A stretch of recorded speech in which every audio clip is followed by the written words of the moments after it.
سورہ الحاقہ۔ شروع اللہ کے نام سے جو بڑا مہربان نہایت رحم والا ہے۔ سچ مچ ہونے والی، وہ سچ مچ ہونے والی کیا ہے؟ اور تم کو کیا معلوم ہے کہ وہ سچ مچ ہونے والی کیا ہے؟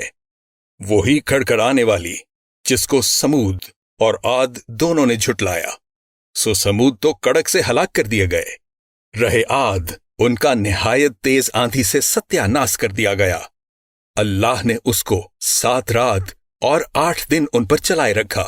تو اے مخاطب تو لوگوں کو اس میں اس طرح ڈھئے اور مرے پڑے دیکھے جیسے کھجوروں کے کھوکھلے تنے۔ بھلا تو ان میں سے کسی کو بھی باقی دیکھتا ہے؟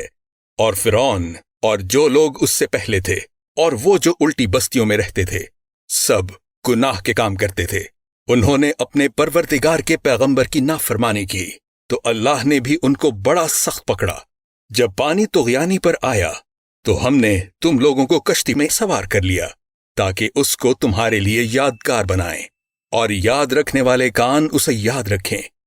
تو جب سور میں ایک بار پھونک مار دی جائے گی اور زمین اور پہاڑ دونوں اٹھا لیے جائیں گے، پھر ایک بارگی توڑ پھوڑ کر برابر کر دیے جائیں گے، تو اس روز ہو پڑنے والی یعنی قیامت ہو پڑے گی اور آسمان پھٹ جائے گا، تو وہ اس دن کمزور ہوگا اور فرشتے اس کے کناروں پر اتر آئیں گے، اور تمہارے پروردگار کے عرش کو اس روز 8 فرشتے اٹھائے ہوں گے۔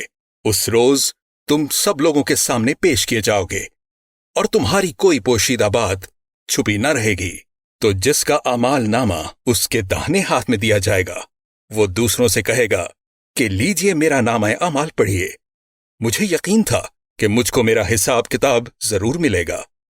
بس وہ شخص من مانے عیش میں ہوگا، یعنی اونچے اونچے محلوں کے باغ میں جس کے میوے جھکے ہوئے ہوں گے۔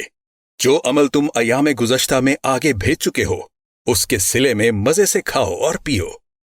اور جس کا نامہ اعمال اس کے بائیں ہاتھ میں دیا جائے گا، وہ کہے گا اے کاش مجھ کو میرا اعمال نامہ نہ دیا جاتا اور مجھے معلوم نہ ہوتا کہ میرا حساب کیا ہے۔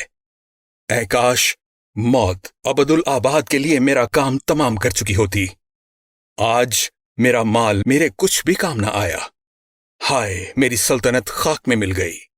حکم ہوگا کہ اسے پکڑ لو اور طوق پہنا دو، پھر دوزخ کی آگ میں جھونک دو، پھر زنجیر سے جس کی ناپ 70 گز ہے جکڑ دو۔